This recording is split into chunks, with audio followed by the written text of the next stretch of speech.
So I went to university in London, and as a result, during my stay there, I ended up seeing a lot of popular British television for the first time. My English friends and roommates introduced me to several iconic UK TV shows, some that became favorites, like The Mighty Boosh, Limmy's Show, Come Dine With Me, etc. Dear Lord, what a sad little life, Jane. But they also gave me a window into the frankly unbelievable world of British reality TV, shows that could never air in the US, like Naked Attraction, the show where one lucky contestant gets to pick a date out of a pool of potential love interests, and they're all naked for some reason. But one show that really stuck with me, one that I've continued to watch even after leaving England, one I've shown to all of my friends over here because it has to be seen to be believed, is a little program called Secret Eaters. Britain has got a big,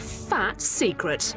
Each year, we are getting fatter. Secret Eaters is a weight loss themed reality TV show that aired on Channel 4 from 2012 to 2014. Each episode features a different combination of people, typically friends, roommates, couples, or families, who are struggling to lose weight and don't understand why, due to the proclaimed healthiness of their diets. The goal of the show is to contrast what the contestants think they're eating or claim to be eating with what they're actually eating. And to determine this, the show sets up hidden cameras in the contestants' living spaces and has them followed by two private investigators. A team of professional super sleuths who are heading across the Mersey to accept their latest mission.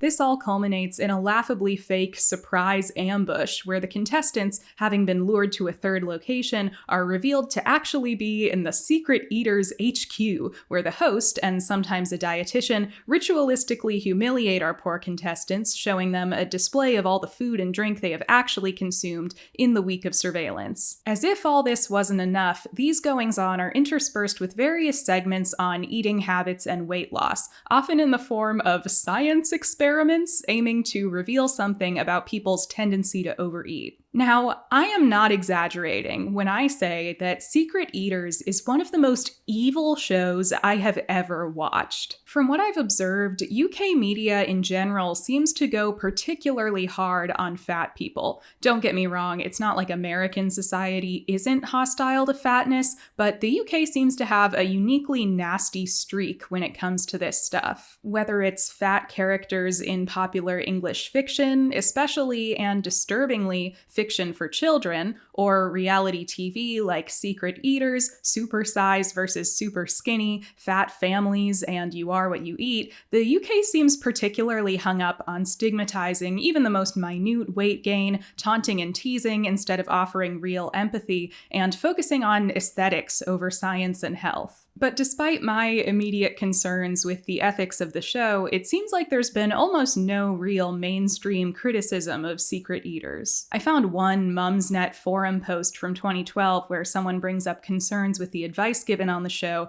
but this obviously didn't have much reach, and all the comments on the post are disagreeing with her anyway. There's one rather popular commentary YouTuber who's made several videos about the show, but rather than ever approaching the show critically, she appears to mostly uncritically accept its narratives, making content that essentially just paraphrases and reiterates the original message of the episodes. No, I don't think we're eating enough. Yes, this couple believes that their weight gain may be due to the fact they are not eating enough. Which, in addition to being, in my opinion, a kind of wildly ignorant way to engage with Secret Eaters, is also arguably copyright infringement. There are probably a couple other YouTubers who have made videos about the show, but I haven't been able to find anyone really critiquing Secret Eaters or providing any counterpoint at all, so I guess it's gonna have to be me. Today, I'd like to take you through the ridiculous format of Secret Eaters and unpack some of the ways it is both a cruel and unhelpful resource for weight loss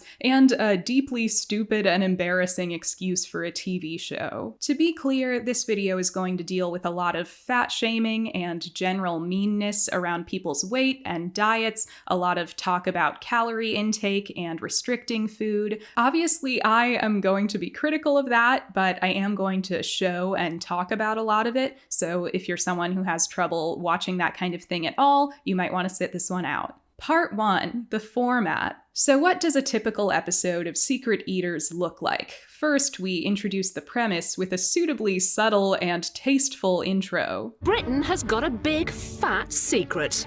Each year, we are getting fatter. Britain has a big problem. Only the Americans are getting fatter than we are, faster than we are. Wipe your whiskers. Secret Eaters is back. We then meet our host, UK TV presenter Anna Richardson, who tells us that she has always struggled with her weight. I have always struggled with my weight. I've struggled with my weight all my life because I've always struggled with my weight. See, she's been there, so it's okay that she's going on TV to bully fat people. We're then introduced to the episode's contestants, usually some combination of family members, a couple, or close friends. They always have one thing in common. They want to lose weight, but they can't seem to, and don't know what they're doing wrong. They think they eat an appropriate amount of healthy food, maybe they exercise regularly, but they're still gaining weight. Our host, Anna, starts the process by visiting them at home and exchanging some information. She asks them about their eating habits. This always includes her doing this really condescending, feigned ignorance in response to the contestants' claims that they eat healthy. It just doesn't sound like you're eating that much. This is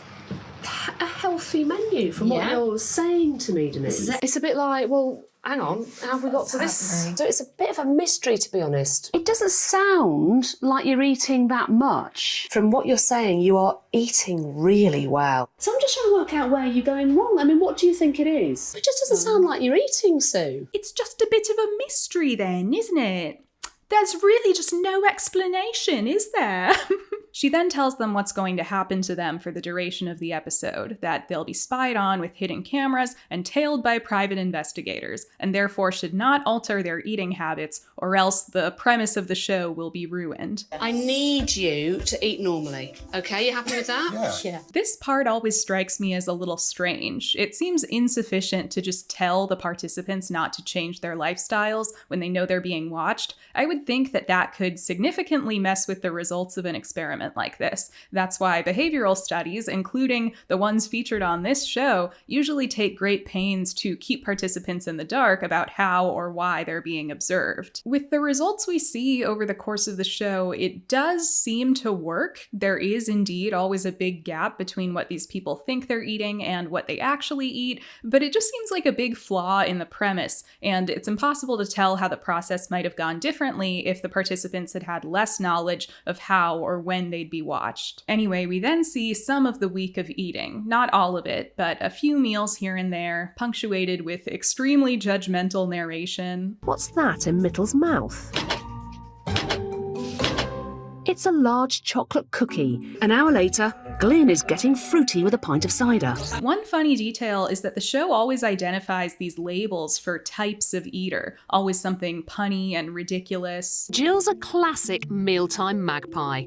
The mealtime magpie's mantra is waste not, want not. Belinda is a classic chop and pop eater. Mike is a classic sinful snacker. Natalie is a classic emotional eater. Ronnie falls into the category I like to call nutritious but naughty. Ange is a classic cereal snacker. Emma is a classic nighttime nosher. David's defiance of his band is proof he's a classic plate clearer. Stephanie is a classic junk food junkie. She's a classic confused calorista. Daryl has all the hallmarks of a dashboard diner. Matthew is a sporty scoffer. Precious and Florence are guilt-free grazers. Laura's a standard sweet snacker. Helena is a sugar snaffler, and she's not alone. Tracy is a classic sneaky snacker. Tracy is a classic delusional drinker. Both Lorraine and Corrie are distracted diners. Louise is an oil tycoon. Katie is a social scoffer. Alan is a furtive fat fan. But weirdly, they never repeat a category. It's a different label every time. So it would seem that these are in fact not recurring patterns, which makes it funny that they always phrase it like these are established, well-known categories of eater. Denise is a classic saucy sorceress. What do you mean classic? No one has ever said that. Rather early in the episode, we get the big reveal in which our unsuspecting contestants are surprised with the secret eaters incident room. This beat changes a little from season to season in ways I find very entertaining. In season 1, they're pretty straight up about it. They just bring the people to a location explicitly associated with the show and then split the walls to reveal the incident room. Take a look at this. Oh my god. But season 2 decides to up the ante. In this season, they lure the contestants to an ostensibly unrelated location, usually a cafe or restaurant, wait for them to sit down and order food, and then split the walls to reveal that the incident room was lurking in the cafe the whole time. Oh my God. This is by far my favorite iteration of this ritual for its sheer absurdity. The idea that the show has somehow convinced these people to come to a cafe under false pretenses without giving away that there's a giant TV set in the back of it is so ridiculous. I can only imagine that these scenarios are entirely staged, and if so, it makes the whole thing all the more mean-spirited. They always have them order a sausage roll or a pastry or something so that the host can make fun of them for eating right off the bat when the reveal happens. Precious Florence, I have caught you eating. In season 3, I guess they've realized that they can't keep luring people to mysterious cafes since there's a chance they've seen the show and will therefore be wise to this little ruse. So instead, they lure them to a fancy apartment under the guise of meeting with a dietitian and then split the walls to reveal the dreaded incident room. In both seasons 2 and 3, before the reveals, Anna is behind the wall doing this ridiculous stage whispering because supposedly she can't talk at full volume without the contestants hearing her. I'm having to keep my voice down because they're on the other side of this false wall here. I kind of doubt this is true. I think she just wanted to whisper for dramatic effect. Once the contestants are in the incident room, our host and this lab coat wearing dietitian, Lynn Garton, start to break down the contestants' actual week of eating. This will be stretched out throughout the episode, peppered with a couple other segments. In the first season, the only segments we cut to are these little social experiments masterminded by this guy, chartered psychologist Dr. David Lewis. I'm catching up with chartered psychologist Dr. David Lewis. Chartered psychologist Dr. David Lewis. I'm meeting Dr. David Lewis, a chartered psychologist. Maybe we'll see a demonstration of how using smaller plates or eating before going grocery shopping can help us eat less. It's all very elementary stuff. More on that later. In the next 2 seasons, the show starts to incorporate more segments, primarily one called Glutton Nation, which drops the scientific pretense entirely in favor of just making fun of people for eating food, often food that the show has actively given them and encouraged them to eat. Again, more on that later. After cutting back and forth a few times between the week's eating breakdown and the various segments, at the end of the episode, Anna humiliates our poor victims one last time by forcing them to admit on screen that they are secret eaters. Is it fair to say that you are a secret eater? Definitely. Well, there's one more confession to get out of you. Faye, are you a secret eater? Yeah.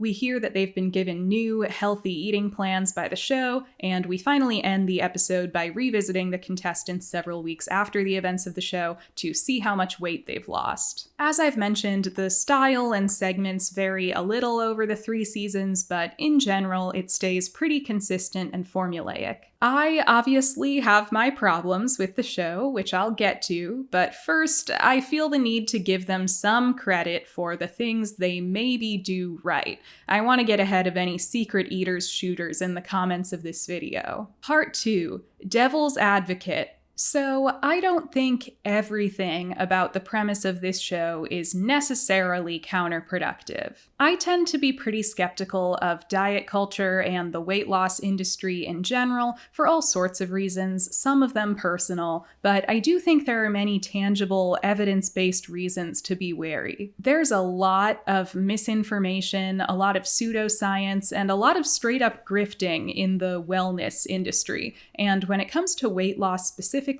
I feel that almost all of the motivation behind weight loss culture is based in aesthetics and the politics of aesthetics rather than actual health, science, or a desire to improve people's quality of life. It's evident in the hypocrisy of things like fat people facing stigma if they go to the gym, or shows like The Biggest Loser prioritizing rapid weight loss over the actual health and well-being of the contestants, or fat people facing medical discrimination when doctors assume that any problem they're having must be caused by their weight. So I do always go into this kind of thing with a healthy dose of skepticism. But that being said, I don't think all weight loss is bad. I don't think someone wanting to lose weight is always bad. I just know that it's very difficult to extricate one's desire for weight loss from society's aesthetic and moralized hatred of fat people. And you see this come up in very sad ways on Secret Eaters. You'll hear contestants talk about why they want to lose weight,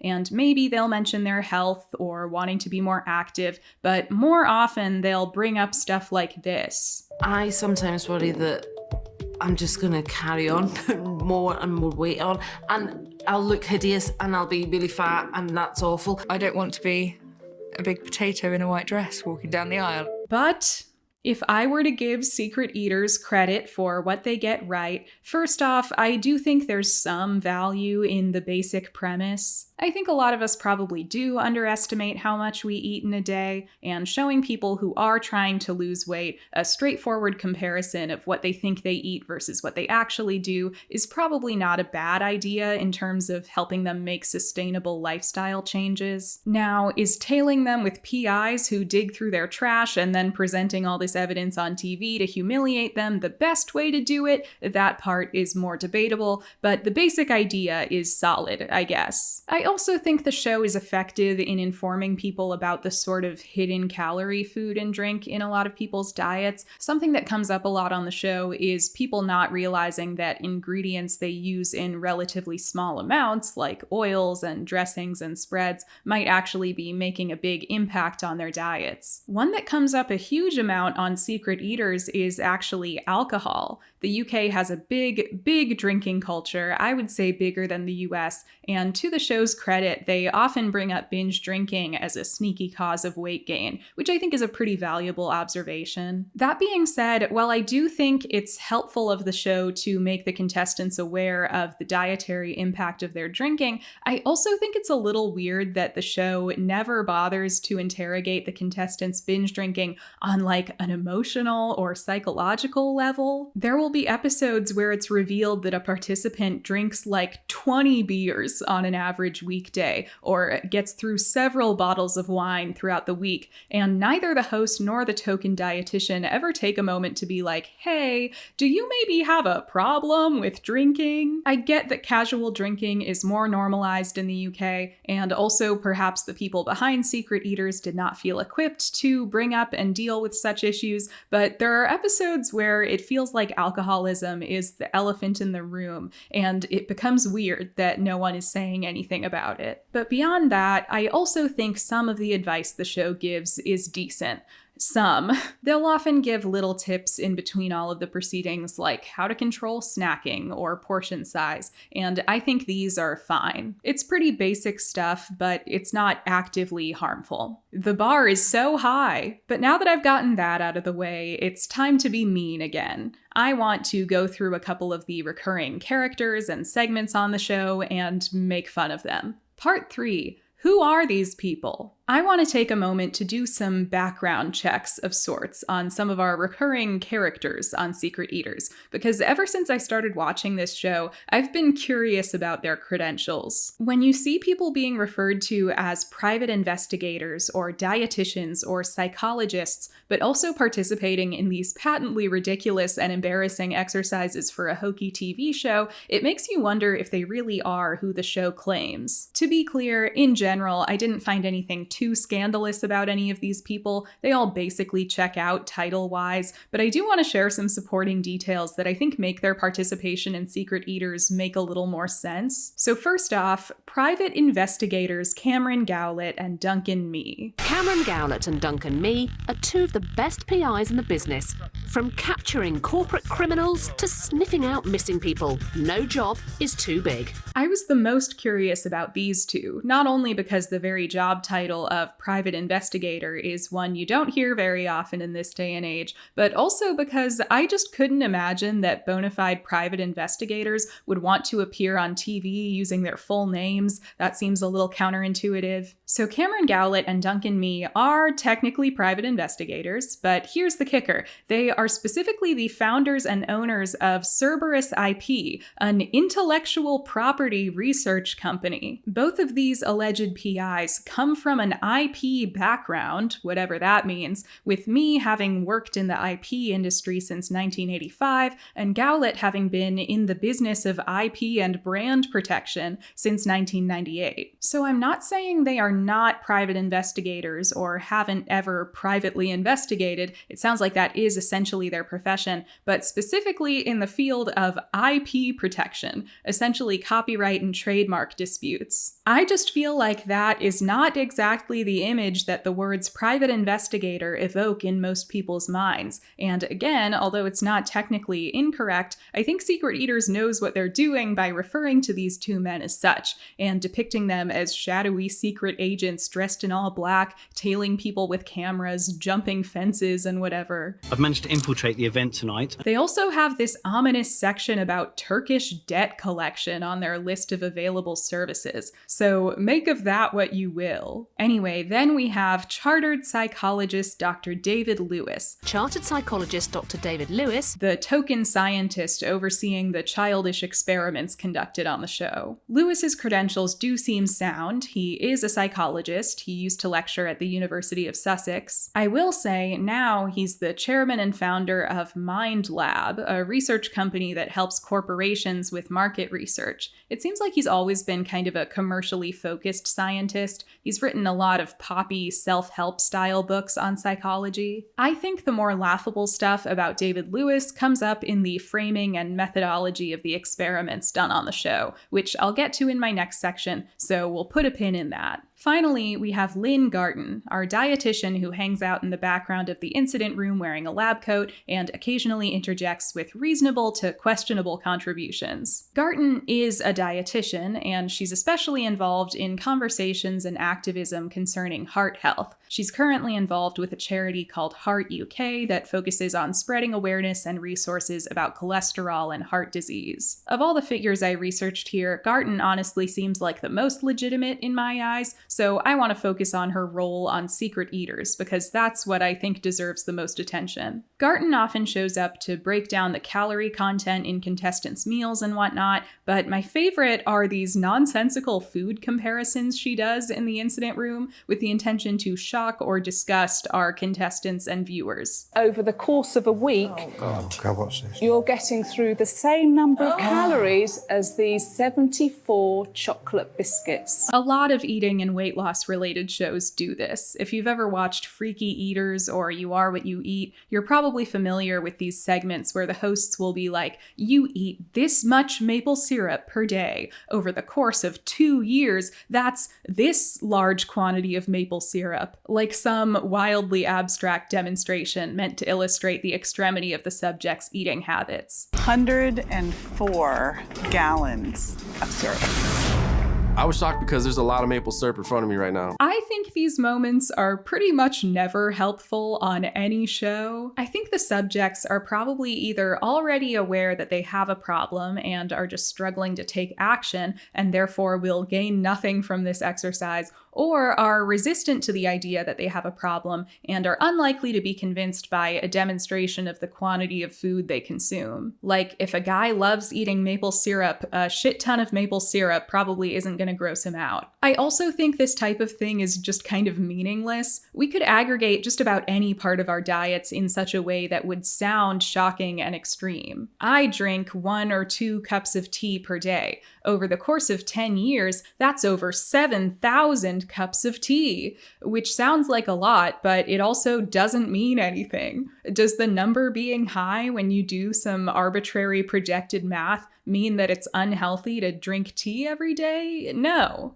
No, it doesn't. But let's be real, this kind of thing makes more sense on some shows than on others. In a freaky eaters situation, you often have people consuming a pretty unusual amount of one type of food, so you can see why they'd want to demonstrate the magnitude of that one thing in these people's diets. You have to understand, on Secret Eaters, they don't usually have that type of clear-cut demonstration to make. So instead, Lynn Garton will just do these completely arbitrary shock value calorie comparisons. Over the course of a week, what's this? you're getting through the same number of calories as these 74 chocolate biscuits. Like, she'll be trying to illustrate to someone how many calories they've consumed in one specific type of food or drink throughout the week. And I guess it's not enough on TV to just tell them the amount of calories, so she'll be like, the calories you consumed in alcohol were equivalent to this giant tray of muffins. That's the equivalent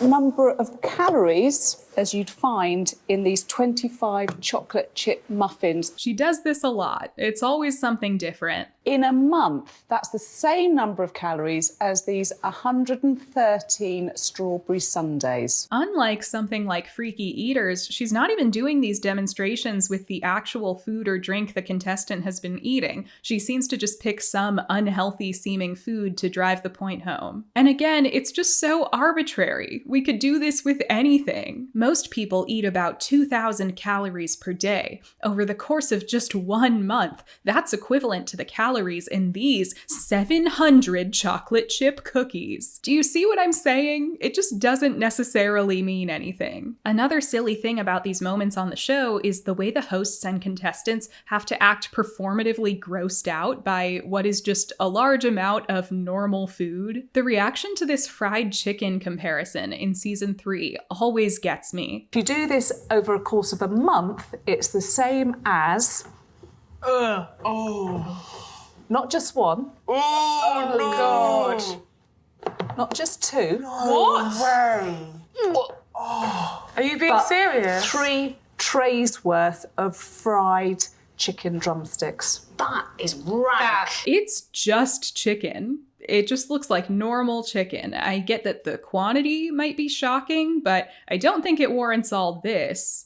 But they have to act disgusted, right? That's the ethos of Secret Eaters. You have to think eating, period, is bad and gross and worthy of shame. If a contestant were to say, I don't know, that looks pretty good to me, they wouldn't be fulfilling the moralized self-flagellation that Secret Eaters relies on. So that's all I wanted to say about Lynn Garton. I think these are her least serious moments on the show. But now that we've gotten to know the cast, let's get into some of our segments. Part 4, The Social Experiments. Every episode of Secret Eaters features some sort of mini scientific study intended to demonstrate some pop psychology tidbit about eating. The majority of these are introduced by Dr. David Lewis, whose background we've already gone over. Although, there are a couple points in season 3 where all of a sudden the experiment segments will be led by a different psychologist, this young woman psychologist, Dr. Christy Ferguson. And it makes you wonder, was the show trying to replace aging, stuffy David Lewis with the hip new blood of Christy Ferguson?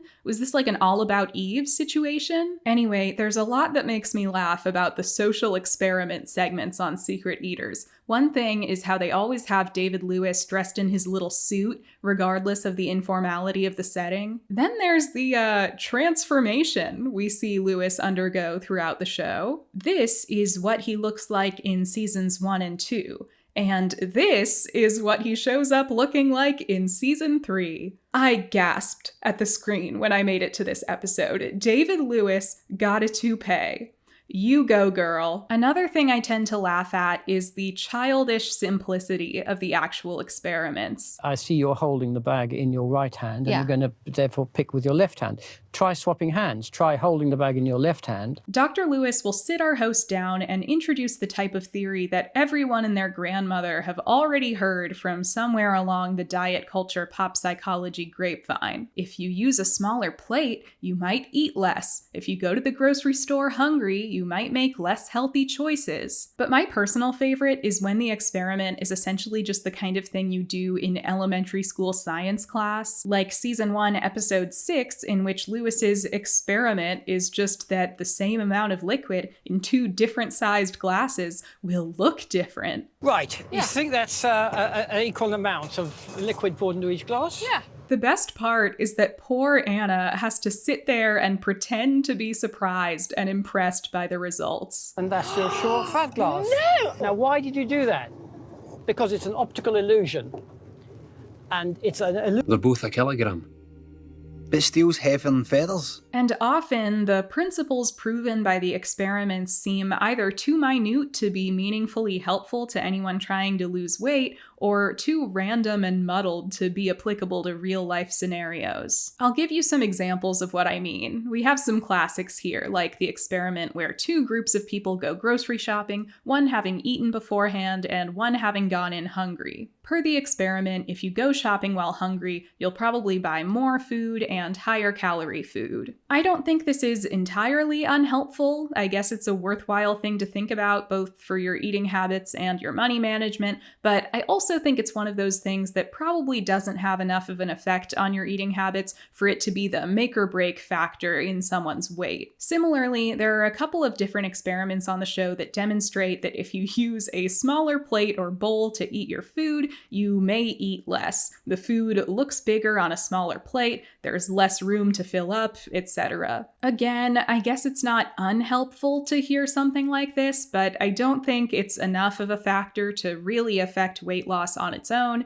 and I also think it's not that applicable to the way people eat when they're at home. The experiments involving free food also always feel a little poorly thought out to me, because they're not accounting for a big psychological factor here, which is that if you offer people free food, they'll want to eat it, and often eat a lot of it. It's not that they'd necessarily eat that much at home or in a restaurant, but when you're offered free stuff, it feels like a special treat that you want to take advantage of. For example, there's this portion size experiment where they, again, just give people smaller and bigger bowls before giving them free ice cream. Look at these 2 samples of cheesecake. Which one do you think is the larger piece? Well, that one, obviously. Yes, it looks larger, doesn't it? In fact, they're both the same size. And yes, the people with the larger bowls take more, but it doesn't feel quite fair to act like this is equivalent to any of these people's eating habits on an average day at home. If you give people free ice cream, they're going to take a lot of ice cream because they'll want to take advantage of the opportunity. Then there are the experiments that are just so obscure and stupid that they lose touch with reality. There's this one early on where workers in an office are given various bowls of candy in the workplace, some of them clear and some opaque, and at various distances away from their desks. Ooh, if you put the candy in an opaque bowl farther away from their desks, they'll eat less candy. And it's like, yeah, that makes sense, but how applicable is this to the average person's life? I guess if you're an employer, you could choose not to put out bowls of candy at the office, but other than that, not every workplace has random bowls of candy everywhere, and even if they do, who knows if the average worker has any control over what kind of bowls they are? Is the implication that we should put our candy at home in opaque bowls far away from the living spaces? I don't have any bowls of candy in my house to begin with. I don't think the average person trying to lose weight is overweight because they're exposed to too many glass bowls of candy. It just feels like kind of a useless, uninformative exercise. In one episode, Anna and Dr. Lewis set out to prove that color has an impact on portion size, that if you eat on a plate with a similar color as your food, you'll eat more of it. You see how easy it is? My eyes can easily see how much I've served. Perception is different because you don't have the contrast. I think this one is so stupid. How many people have dishware that matches the color of all sorts of food? Most people probably just have white or light colored dishes, or even their colored dishes probably aren't often matching the color of the food they're eating. I refuse to believe that this insight would help anyone lose weight. It really feels like they were running out of ideas with that one. There's also a bizarre experiment where they give free cake to two groups of people. Although it's all the same types of cake, for one group the cake is labeled with adjectives like indulgent, decadent, and for the other group, it's labeled with adjectives like low fat, light. Of course, they want to prove that people will eat more of the stuff described as low fat. The scientists are expecting the group eating the healthier labelled cakes to munch their way through more, as they'll think the cakes are low in fat and calories. This one is a failure on a couple of levels, in my opinion. Yes, people probably are inclined to eat more of foods labeled low fat, but isn't that like the point? People will eat more of something labeled low fat or low calorie because they assume that they can eat more of it with the same calorie intake as if they'd eaten less of a more caloric food. And I don't see that as some big revelation. I think that's normal and logical behavior. As they'll think the cakes are low in fat and calories. I guess maybe what they're trying to get at here is that both sets of cake were actually the same. So these people were duped by the superficial labeling telling them the cakes were low fat when they actually weren't. Half the group were informed that their cake was a healthy option, lower in fat, giving the idea that somehow it was better for you. But is that on the people participating in the experiment, or is that on secret eaters for essentially lying to them that the cakes were low fat? If you're shopping at the grocery store and food advertises itself as low fat or low calorie, it probably is, because a company isn't allowed to do a false advertising. So naturally, these people are going to believe you when you tell them a cake is low fat. I think this is just secret eaters misrepresenting something and then acting like the masses are stupid for believing them. But the crazy part is, this experiment doesn't even work. There's not a significant gap between what the two groups consumed. Somebody is actually really, in a sense, pigging out because it may be that they're extremely hungry. I see. So we need to look at overall who is taking the most from the thing and looking at the averages. David Lewis tries to tell us that this is because there was an outlier, someone in the light group that ate a data-shattering amount of carrot cake. However, what really tripped up the figures was that somebody in the what they thought was a higher fat group really, really, really loves carrot cake. Iconic, by the way. Shout out to that guy. I've had, I think, the most of the carrot cake. But one, they don't really show us any proof of that. It kind of just feels like their excuse for why the experiment failed and didn't prove their hypothesis. Maybe a little confirmation bias going on. And two, even if one or two people did skew the results by eating a lot of carrot cake, is that truly the same as an outlier in the data? Or is that just the experiment being disproven? This is such a small demonstration, such a small sample size, that one or two people in the light group eating a lot of cake feels less like an outlier situation and more like just an example of the hypothesis not being sound. I don't know, I'm not a scientist. Statisticians sound off in the comments about whether I'm right or wrong. I do think there are one or two helpful experiments here and there. They do one proving that being sleep deprived will cause you to eat more the next day, which I think is one of the more instructive and thought-provoking demonstrations on the show. There's also one where they have two families, one that's eaten dinner at the table and one that's eaten on the couch in front of the TV,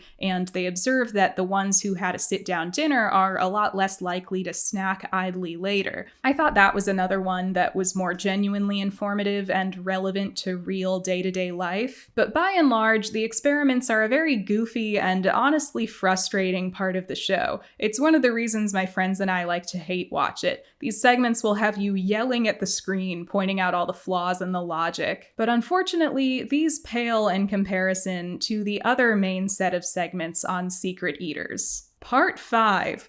Glutton Nation. The second season of Secret Eaters introduces a shiny new segment called Glutton Nation. These segments are formatted in a similar way to the more formal social experiments on the show. We get an introduction to the episode's Glutton Nation premise, then we'll revisit it later in the episode to see the results of whatever premise they've set up. Sometimes they'll even present data at the culmination of the segment, as if they've done an experiment, even if they didn't set up a hypothesis, don't seem to draw a conclusion from their findings, and unlike the show's real experiments, the scenarios in question have not been overseen by a psychologist. I think this is by design. I think by framing these segments similarly to the science experiments the show sets up, Secret Eaters is trying to convince us that the Glutton Nation scenarios are as legitimate as actual science experiments.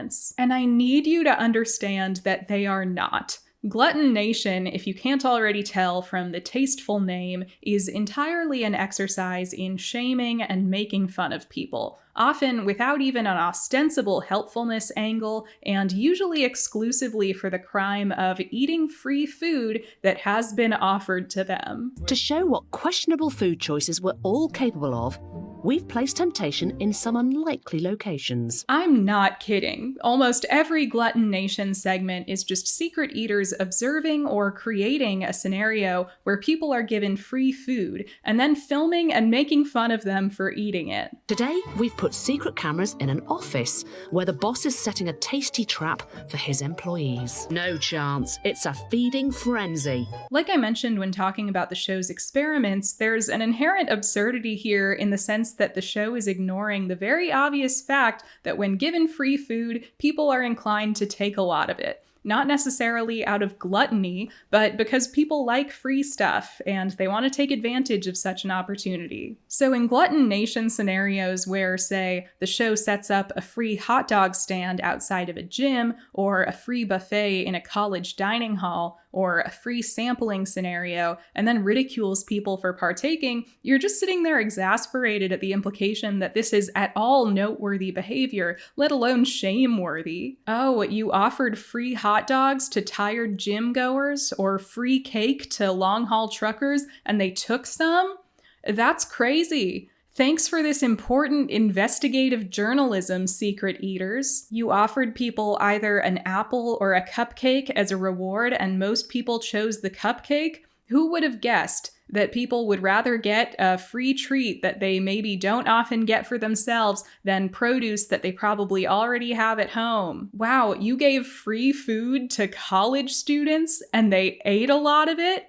Somebody call the church. That last one feels particularly unkind because we all remember being students, right? In high school or university, you're growing and you're exhausted, you're being overworked, you're probably not getting enough sleep, maybe you don't have time to eat breakfast in the morning, maybe you're struggling to make ends meet and don't always get to eat 3 square meals a day. And then imagine if, dealing with all of that, you show up to school one day and there's free lasagna in the cafeteria. So you say, hell yeah, and you take a ton of it. Maybe you take extra to bring home for dinner later. Again, you're on a budget. And then it turns out you're actually being filmed for a mean-spirited reality TV show that's put their smarmy host's narration over you, and she's calling you a gluttonous fatty or whatever for eating the lasagna that was given to you, that you were encouraged to eat. This guy is a serial scooper who wants nothing more than a plate chocker with chips. I would probably end up on the news that day if this happened to me, but some of the Glutton Nation segments just plainly don't even make any sense. There's this absolutely baffling one in season 2 where they set up a volunteer handing out free samples on the street,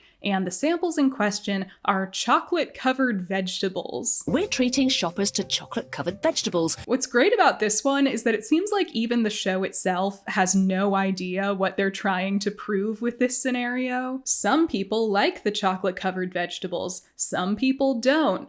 Well, that was fun, I guess. Does it make you confused? A bit of a combination of flavors? Yeah. So in a good way or a bad way? I think maybe they're trying to prove that people are more likely to eat anything if it has chocolate on it.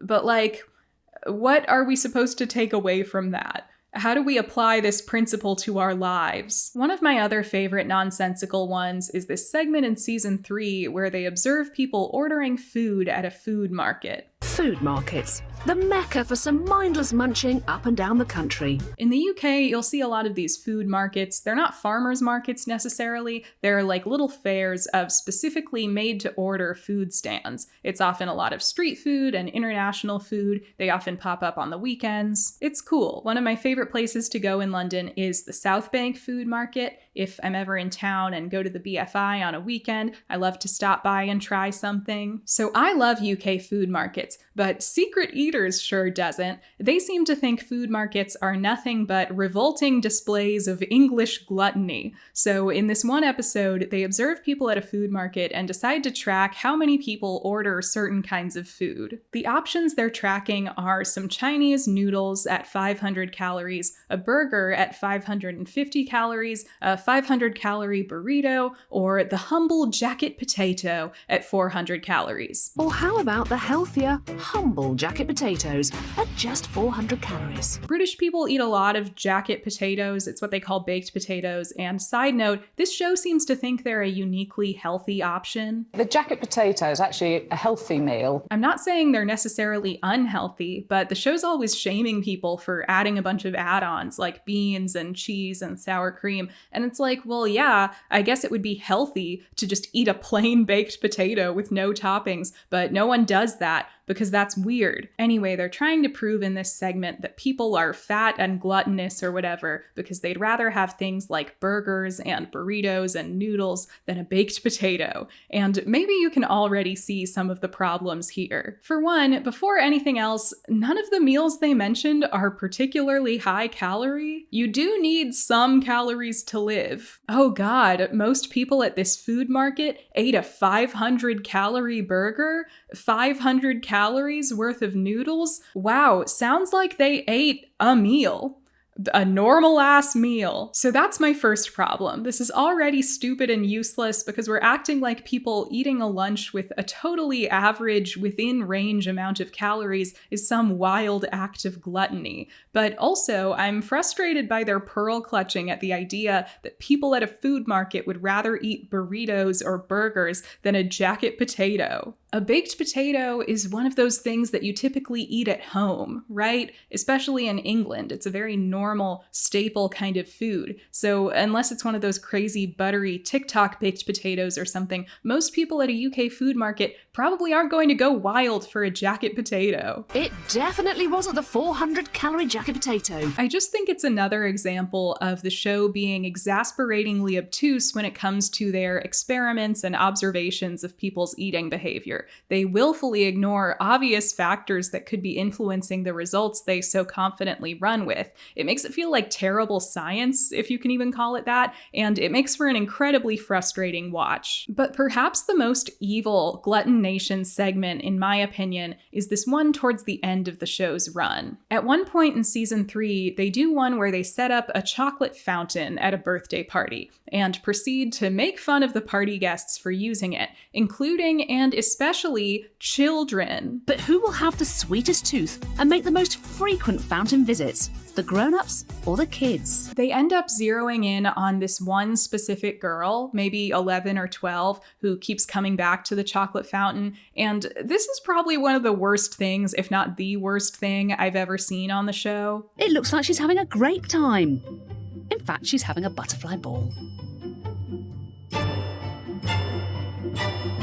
I'm going to try to censor the face of this little girl when I show it to you because, unlike the people behind Secret Eaters, I think it's rather morally reprehensible to put an innocent child on blast in any context, but I feel like you need to see this. But it's the kids who made the biggest splash as they visited the fountain 34 times, with this social butterfly taking a dip 7 times.